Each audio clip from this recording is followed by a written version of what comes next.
प्राणों से प्यारे विद्यार्थियों, साथियों, आज हम चर्चा करेंगे प्राचीन भारतीय राजनीतिक विचारक के अंतर्गत शुक्र की विचारधारा।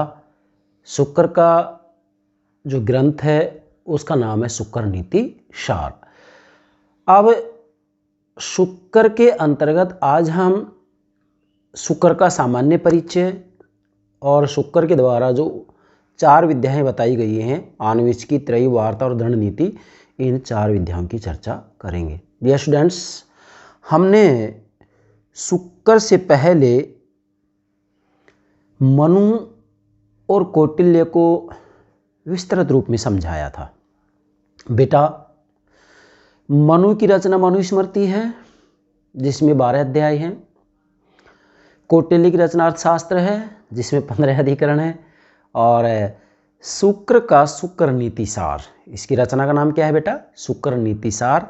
इस शुक्र नीति सार के अंतर्गत 4 अध्याय हैं। कितने अध्याय हैं बेटा? 4 अध्याय हैं। हालांकि इसकी एक खिल नीति की चर्चा और की गई है। खिल नीति का मतलब ये है कि जो शेष बची हुई बातें हैं वो जो है खिल नीति के अंतर्गत दे दी गई हैं। बाकी मूलतः शुक्र नीति सार में 4 ही अध्याय हैं। बस कहने के लिए कह दिया जाता है कि भाई इसकी खिल नीति भी और है, क्योंकि शुक्र की जो शुक्र नीति सार है मैंने सामने पढ़ी है, मेरे पास मौजूद भी है, तो उसमें 4 अध्याय के बाद में खिल नीति दी गई है। अगर कोई राजनीति विज्ञान का विद्यार्थी इसका अध्ययन करना चाहे तो शुक्र नीति सार ज़्यादा मोटी नहीं आती, इसका ये साइज आता है, आप इसको पढ़ सकते हैं। अच्छा, अब मूल बात यहाँ ये आती है बेटा कि जैसे जो मनु थे उसकी विचारधारा थी मानव संप्रदाय। कौटिल्य को जो विचारधारा है वो अर्थशास्त्रीय संप्रदाय कहलाता है। ठीक इसी प्रकार से शुक्र का जो संप्रदाय है वो ओशना संप्रदाय कहलाता है। क्या कहलाता है? ओशना संप्रदाय। तो ये भी आपको ध्यान में रखना है। आपसे एग्जाम पूछ लिया जाए कि शुक्र का संप्रदाय निम्न में से क्या कहलाता है, तो इसमें 4 विकल्प दे दिए जाएंगे और आपका जो आंसर होगा वो होगा ओशना संप्रदाय। ठीक है बेटा, अब हम शुरू करेंगे कि जो प्राचीन भारत के राजनीतिक चिंतक हैं शुक्र, उन शुक्र का सामान्य परिचय और शुक्र ने जो 4 विद्याएं बताई थी उसकी चर्चा करेंगे। वैसे तो देखो, शुक्र से पहले कौटिल्य ने भी अपने रचना अर्थशास्त्र में 4 विद्याओं की चर्चा की है। आन्वेषिकी, त्रयी, वार्ता और दंड नीति, ये मैंने कौटिल्य के साथ अच्छे समझा दिया है। हालांकि जो मनु थे, मनु ने 3 विद्याओं की ही चर्चा की है। आन्वेषिकी का उन्होंने कहीं प्रयोग नहीं किया है। इसके बाद में त्रयी, वार्ता और दंड नीति, इन तीनों का मनु ने प्रयोग किया है। और मनु ने भी, कौटिल्य ने भी और शुक्र ने भी बेटा जो दंड नीति है ना, इसको सर्वश्रेष्ठ बताया। मनु ने भी दंड नीति को अर्थात राजशास्त्र को प्रथम स्थान दिया है। कौटिल्य ने भी दंड नीति अर्थात राजशास्त्र को प्रथम स्थान दिया है। और शुक्र ने भी दंड नीति अर्थात राजशास्त्र को 4 विद्याओं में प्रथम स्थान दिया है। ये बात आपको ध्यान में रखना है। और मैं ये भी कहूँगा कि यूनान के अंतर्गत जो राजनीति विज्ञान के जनक अरस्तु हैं, अरस्तु ने भी राजनीति विज्ञान को जो है श्रेष्ठ स्थान दिया है। राजनीति विज्ञान को एक सर्वोच्च विज्ञान का है, राजनीति विज्ञान को एक स्वामी विज्ञान का है। जैसा कि अरस्तु ने अपनी रचना पॉलिटिक्स में साफ लिखा है, political science is a supreme science, political science is a master science. मतलब राजनीति विज्ञान एक सर्वोच्च विज्ञान है, राजनीति विज्ञान एक स्वामी विज्ञान, मतलब अन्य विज्ञानों से सर्वोच्च राजनीति विज्ञान को बताया अरस्तु ने। तो आप देखिएगा कितनी तारतम्यता है। मनु भी ये बात कह रहे हैं, अगर पूर्व की बात करते हैं, भारत की बात करते हैं, तो मनु भी ये बात कह रहे हैं, कौटिल्य भी कह रहे हैं, शुक्र भी ये कह रहे हैं कि भाई दंड नीति या राजशास्त्र सर्वश्रेष्ठ या सर्वोच्च है। तो पश्चिम में भी, यूनान में भी राजनीति विज्ञान के जनक अरस्तु ने भी राजनीति विज्ञान को सर्वोच्च विज्ञान की संज्ञा दी है। आप जरा देखिएगा, इसका मतलब ये है कि भारत के अंतर्गत जो राजनीतिक चिंतन किया गया है वह किसी भी रूप में किसी से कम नहीं है। बस शर्त एक ही है कि प्राचीन भारतीय राजनीतिक चिंतन का यदि अच्छे से निष्पक्ष रूप में विश्लेषण किया जाए तो हम किसी से कम नहीं है। चलिए, अब हम एक एक बात को लेंगे बेटा।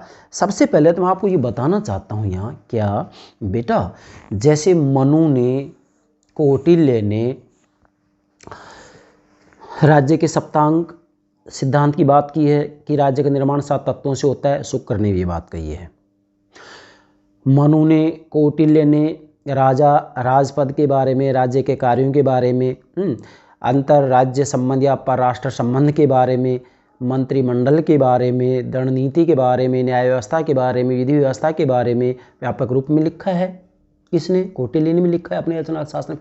ठीक इसी प्रकार से शुक्र ने भी अपनी रचना शुक्र नीति सार के अंतर्गत इसके बारे में व्यापक रूप में लिखा है। हाँ, एक बात जरूर ध्यान रखना है कि शुक्र ने अपनी रचना शुक्र नीति सार के अंतर्गत कार्मिक व्यवस्था के बारे में, कर्मचारियों के बारे में मैं ये कहूँगा कि कौटिल्य से भी कहीं ज़्यादा लिखा है, कौटिल्य से भी कहीं ज़्यादा लिखा है। और आधुनिक समय में जो कार्मिक व्यवस्थाएं हैं उसके अंतर्गत जो भी पेंशन भत्ते इत्यादि की व्यवस्था की गई है वह शुक्र के शुक्र नीति सार से ली गई है। ये पूर्णतः सत्य है। क्यों? क्योंकि मैंने स्वयं ने शुक्र नीति सार गहराई से पढ़ा है, इसलिए मैं विश्वास के साथ ये बात कह रहा हूँ। और शुक्र नीति सार के अंतर्गत जो बातें इन्होंने कार्मिक व्यवस्था के बारे में बताई हैं, परराष्ट्रीय संबंधों के बारे में बताई है, दंड व्यवस्था के बारे में बताई है, वो बिल्कुल आधुनिक लगती हैं। ये भी आपको ध्यान में रखना है। तो मेरा कहने का भावार्थ ये है कि आप मनु, कौटिल्य और शुक्र में से यदि एक विचारक को भी अच्छे से समझ जाते हैं तो तीनों विचारक आपकी समझ में आ जाएंगे। मैं तो यहाँ तक कहूँगा कि प्राचीन भारतीय राजनीतिक चिंतन को आप केवल एक विचारक को समझने से सारे विचारकों को समझ सकते हैं। बस इसमें मूल बात यह है कि भाई अगर आप कौटिल्य को अच्छे समझ जाते हैं तो फिर मनु और शुक्र को समझने में भी कोई दिक्कत नहीं है। बृहस्पति, सोमदेव, सूर्य को भी समझने में कोई दिक्कत नहीं है। क्यों? क्योंकि कौटिल्य के अर्थशास्त्र में कौटिल्य से पहले जितने भी राजनीतिक विचार थे उन सब विचारों का सार संग्रह समाहित है। किसमें है? कौटिल्य की रचना अर्थशास्त्र में। परंतु आज तो हम किसकी चर्चा कर रहे हैं? शुक्र के विचारों की, शुक्र की जो रचना है शुक्र नीति सार की। और इसके बारे में हम केवल दो बातें ले रहे हैं आज।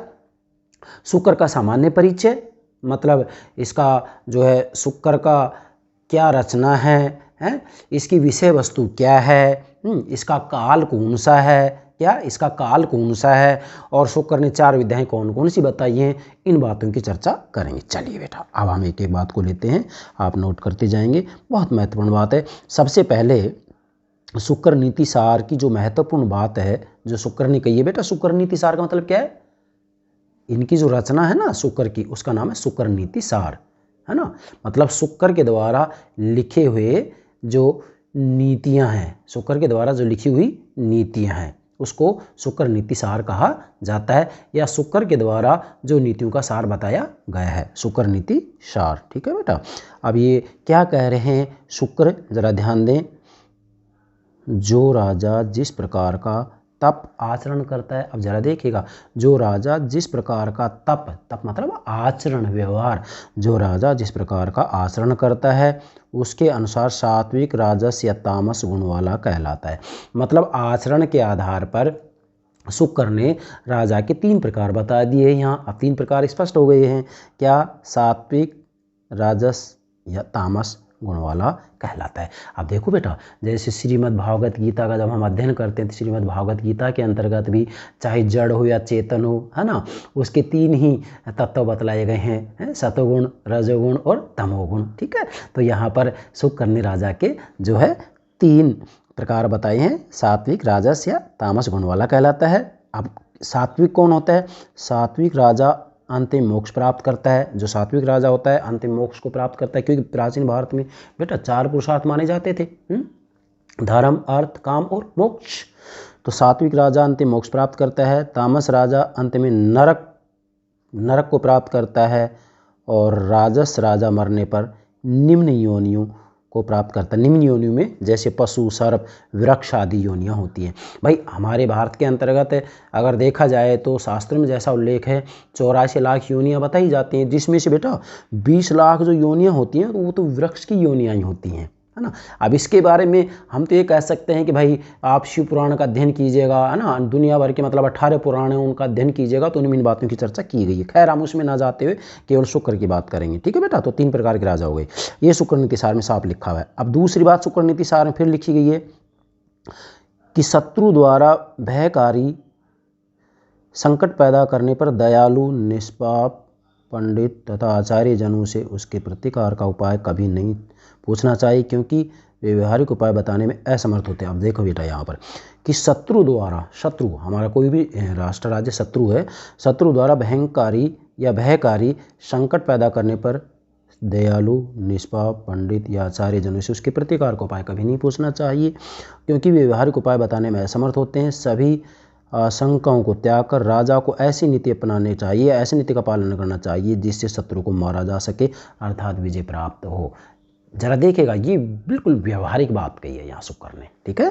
तो ये भी जो है शुक्र नीति सार के अंतर्गत ही कहा गया है। आप यहाँ पर इसको लिख सकते हैं शुक्र नीति सार, ठीक है। शुक्र नीति सार में ये बात कही गई है। अब हम शुक्र का सामान्य परिचय लेते हैं। चलिए बेटा, सामान्य परिचय, शुक्र का सामान्य परिचय। अब सामान्य परिचय की बात आती है तो सामान्य परिचय के अंतर्गत हम 4 बिंदुओं के माध्यम से शुक्र का सामान्य परिचय आपको बताएंगे। नोट करें, पहला है ग्रंथ का नाम। ग्रंथ का नाम तो मैंने आपको बता दिया है, शुक्र की रचना का नाम क्या है, शुक्र नीति सार, ठीक है। लेकिन यहाँ और भी स्पष्ट कर लेते हैं। प्राचीन भारतीय राजनीतिक चिंतन के इतिहास में आचार्य शुक्र या शुक्राचार्य द्वारा रचित ग्रंथ शुक्र नीति सार का विशिष्ट स्थान है, जिसे प्रायः शुक्र नीति भी कहा जाता है। ये बात आपको ध्यान रखनी है। इसका मतलब ये है कि वास्तविक रूप में इस ग्रंथ का नामकरण शुक्र नीति सार ही अधिक मान्य है, अर्थात शुक्र द्वारा प्रस्तुत नीति का सार, शुक्र द्वारा प्रस्तुत नीति का सार। बाकी सारी बातें मैंने नोट कर दी हैं, मूल बात आपको ये ध्यान रखना है, ठीक है बेटा। चलिए अब आगे बढ़ते हैं हम। दूसरी बात क्या है, अब ये तो क्लियर होगा कि भाई शुक्र की रचना का नाम क्या है, शुक्र नीति सार, जिसका कि अगर भावार्थ लिया जाए तो भावार्थ ये होगा कि शुक्र के द्वारा प्रस्तुत नीति का सार, शुक्र के द्वारा प्रस्तुत नीति का सार, ठीक है। दूसरा है ग्रंथ का आकार। ग्रंथ का आकार, इसमें कितने श्लोक हैं ध्यान दें। शुक्र नीति सार में 4 अध्याय, मैंने आपको पहले बता दिया था 4 अध्याय हैं, और इस ग्रंथ के कुछ संस्करणों में खिल नीति के रूप में 5वां अध्याय भी मौजूद है, जो वास्तव में मूल ग्रंथ का भाग है। मतलब यहाँ वास्तव में देखा जाए तो खिल नीति के रूप में इसका 5वां अध्याय भी है, लेकिन मूलतः 4 अध्याय माने जाते हैं।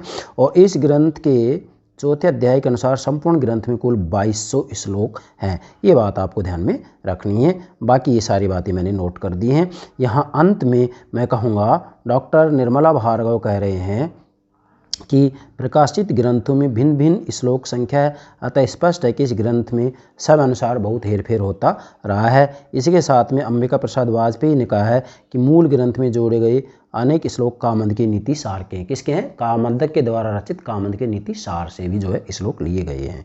2 बातें हो गई बेटा। इसके बाद में इसकी जो तीसरी बात आती है वो आता है विषय वस्तु। मतलब है जो शुक्र द्वारा रचित रचना शुक्र नीति सार है, उसकी विषय वस्तु क्या है, इसमें किन किन बातों का उल्लेख किया गया है। तो शुक्र नीति सार के प्रथम अध्याय में ध्यान दें, प्रथम अध्याय में अन्य विद्याओं की तुलना में नीति शास्त्र की श्रेष्ठता बताई गई है। मतलब 4 विद्याएं बताई ना उन्होंने, आन्वीक्षिकी, त्रयी, वार्ता और दंड नीति। तो इन चारों में जो है इन्होंने नीति शास्त्र की श्रेष्ठता बतलाई है, दंड नीति की।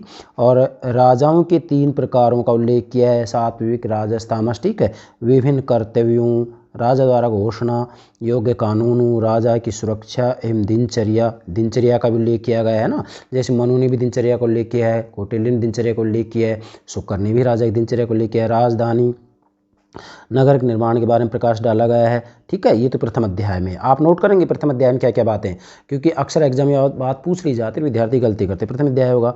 दूसरा अध्याय बेटा, दूसरे अध्याय में क्या है, दूसरे अध्याय में उत्तराधिकार, युवराज, विभिन्न अधिकारियों तथा विभिन्न प्रकार के लेखों पर विचार प्रस्तुत किए गए हैं, ठीक है। और तीसरे अध्याय में क्या है, 4 अध्याय है ना। तीसरे अध्याय में राजा एवं प्रजा के सामान्य कल्याण के लिए नीति उपदेश दिया गया है, ठीक है। और चतुर्थ अध्याय में 7 उपभागों, ध्यान दें, चतुर्थ अध्याय को 7 उपभागों में बांटा गया है। आप नोट करेंगे यहाँ, जो चौथा अध्याय है उसको 7 उपभागों में बांटा गया है, और विभिन्न उपभागों में विभिन्न विषयों पर विचार किया गया है, जैसे दंड, अपराध, न्याय प्रशासन, कोष, दुर्ग, सैन्य प्रशासन, राष्ट्र, विभिन्न वर्ण, 32 विद्याएँ, 64 कलाएँ। ध्यान दें, 32 विद्याएँ, 64 कलाएँ, आश्रम धर्म, स्त्री धर्म, मूर्ति शिल्प आदि, ठीक है बेटा। और इसके बाद में शुक्र नीति सार के विभिन्न संस्करणों में 5वां अध्याय खिल नीति के रूप में, जो मूल ग्रंथ का अंग नहीं है किंतु उसे समझने में सहायक है। मतलब चारों अध्यायों को समझने में ये सहायक है, जबकि मूल ग्रंथ का ये अंग नहीं है, ठीक है बेटा। ये बात यहाँ क्लियर होगी। इसके बाद में इसकी जो चौथी बात आती है वो आता है ग्रंथ का रचयिता एवं रचना काल। मतलब इस ग्रंथ का रचयिता कौन है, रचना काल क्या है। मतलब शुक्र नीति सार का क्या वास्तविक रचयिता शुक्र ही है, और इसका रचना काल क्या है, इसके बारे में चर्चा करेंगे। तो इस ग्रंथ के प्रारंभिक श्लोकों के अनुसार इस ग्रंथ का रचनाकार ऋषि भृगु ऋषि भृगु का पुत्र भार्गव तथा असुरों का आचार्य है, जिसे इसी ग्रंथ में अन्यतर शुक्र एवं काव्य भी कहा गया है। ठीक है, ये मतलब जो है असुरों का, राक्षसों का आचार्य भी, गुरु भी है। और इस विवरण से प्रतीत होता है कि इस ग्रंथ के लेखक वास्तव में प्राचीन वैदिक ऋषि शुक्र ही हैं, किंतु यह विचार इतिहास के ज्ञात तथ्यों से मेल नहीं खाता है, अतः इसे स्वीकार नहीं किया जा सकता। ऐतिहासिक दृष्टि से यह है, ध्यान दें, ऐतिहासिक दृष्टि से यह संभावना व्यक्त की जाती है कि यह ग्रंथ प्राचीन ऋषि शुक्र के स्थान पर अन्य किसी शुक्र नामक विद्वान की रचना हो सकती है। यहाँ यह भी स्पष्ट है कि यह शुक्र नामक विद्वान कौटिल्य के अर्थशास्त्र में उल्लिखित आचार्य उराना शुक्र से भी भिन्न व्यक्ति है, क्योंकि उपलब्ध शुक्र नीतिसार की रचना अर्थशास्त्र के बाद के काल की मानी जाती है, अर्थशास्त्र के बाद की रचना। और यद्यपि शुक्र नीतिसार के रचना काल के बारे में विद्वानों में मतभेद है, किंतु प्रायः सभी विद्वान या आधुनिक विद्वान इस बात में सहमत है कि यह वैदिक कालीन रचना नहीं है, वैदिक कालीन रचना नहीं है, बल्कि यह ईसावाद की रचना है।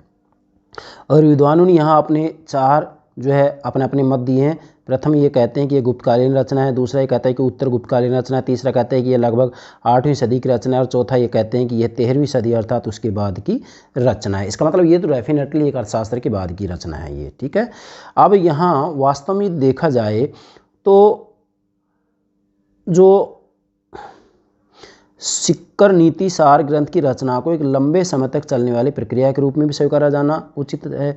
यह कहना अधिक उचित होगा कि इस ग्रंथ की रचना शुरुआत उत्तर गुप्त काल में हुई, किंतु उसमें विद्वानों ने 17वीं सदी तक लगातार संशोधन एवं परिवर्धन किया। इस प्रकार मूल ग्रंथ को उत्तर गुप्त काल की रचना तथा इसके ग्रंथकार को इसी काल का राजशास्त्री कहा जा सकता है, लेकिन यह विचार विश्वसनीय प्रतीत होने के बावजूद निर्विवाद नहीं माना जा सकता। विश्वसनीय तो है, लेकिन फिर भी इसमें विवाद बना हुआ है। तो ये इसका सामान्य परिचय हो गया कि भाई शुक्र की रचना क्या है, उसमें कितने अध्याय हैं, उन अध्यायों में शुक्र ने क्या क्या बातें बताई हैं, ये सारी बात इसमें स्पष्ट होगी। तो इतना स्पष्ट होने के बाद में आपको कोई दिक्कत नहीं आएगी, क्योंकि हमें आगे शुक्र के राजनीतिक विचारों को समझना है।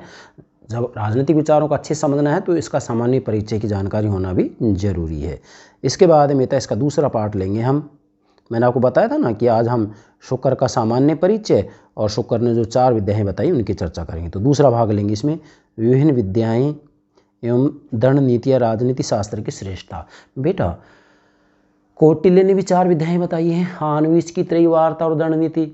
हालांकि मनु ने 3 बताई है, त्रयी वार्ता दंड नीति, जबकि शुक्र ने भी 4 ही बताई है, आन्वीच की त्रयी वार्ता और दंड नीति। लेकिन ये निश्चित है मनु ने भी जो है दंड नीति को प्रथम माना है, कौटिल्य ने भी दंड नीति को सर्वश्रेष्ठ माना है, और शुक्र ने भी जो है दंड नीति या राजनीति शास्त्र की श्रेष्ठता को स्वीकार किया है। ये बात आपको ध्यान में रखना। अब 4 विद्याओं की बात करते हैं।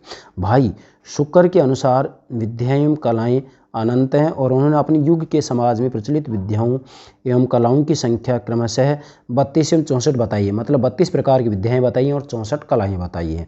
किंतु उन्होंने राजा की शिक्षा के प्रसंग में 4 प्रकार की आधारभूत विद्याएं ही स्वीकारी हैं। मतलब राजा के लिए उन्होंने 4 प्रकार की विद्याएं स्वीकारी हैं। और शुक्र ने कौटिल्य एवं कामंदक की तरह, कामंदक की जो रचना है कामंद की नीति सार, तो उसमें भी 4 विद्याएं बताई गई हैं। शुक्र ने कौटिल्य एवं कामंदक की तरह ही विद्या के 4 विभाग स्वीकारे हैं। 4 नाम कौन कौन से हैं? आन्वीच की त्रयी वार्ता एवं दंड नीति।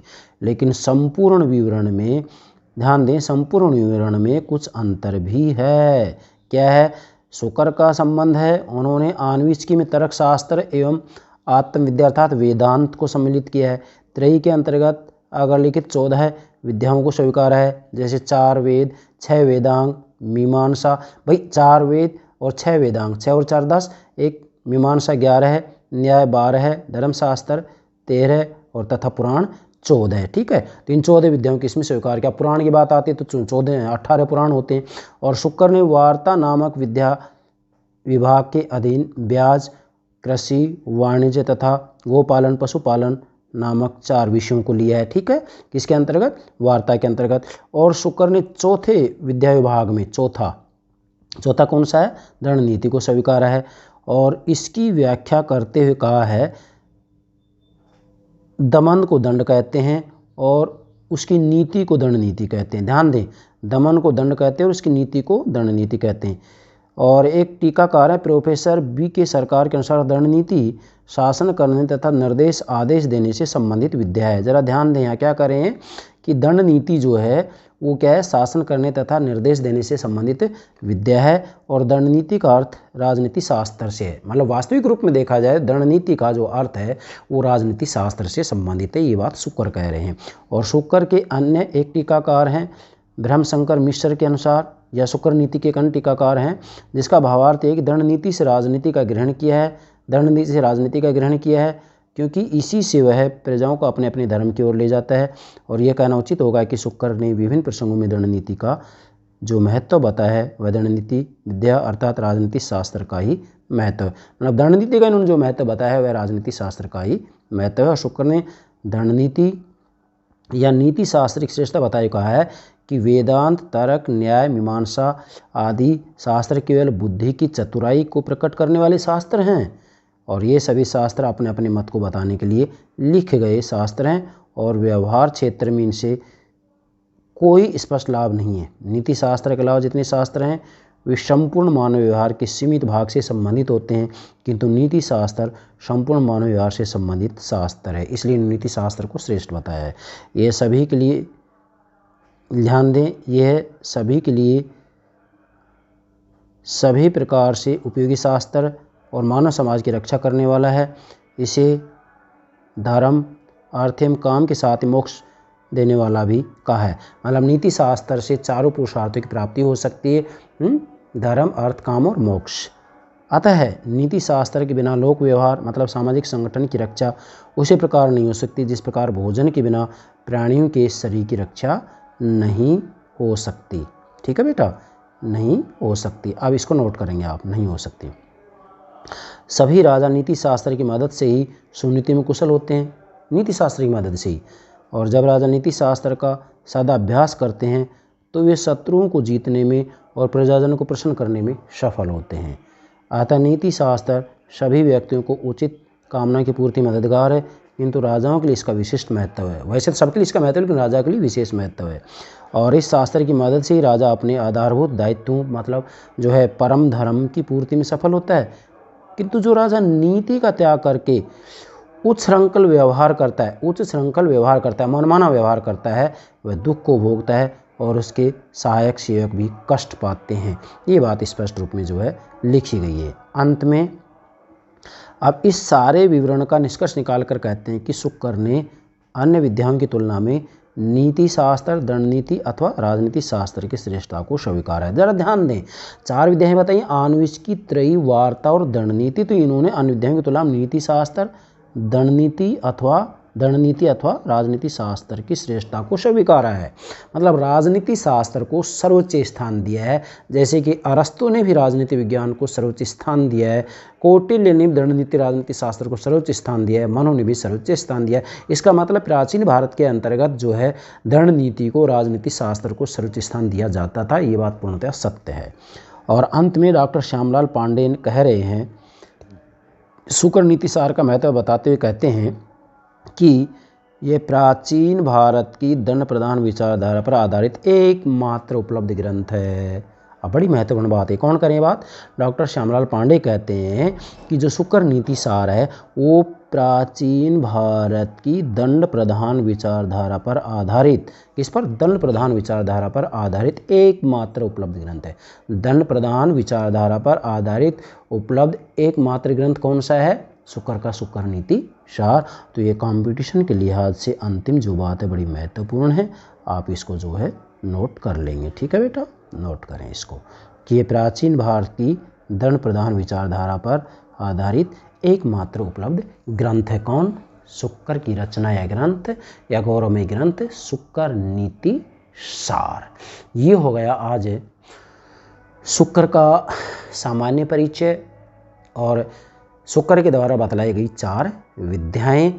4 विद्याओं में इन्होंने दंड नीति या राजनीति शास्त्र को सर्वश्रेष्ठ, श्रेष्ठ, सर्वोत्तम, प्रथम स्थान दिया है। मुझे विश्वास है आप शुक्र की दोनों बातें अच्छे से समझ गए होंगे। यस बेटा, okay, thank you very much, thank you very much.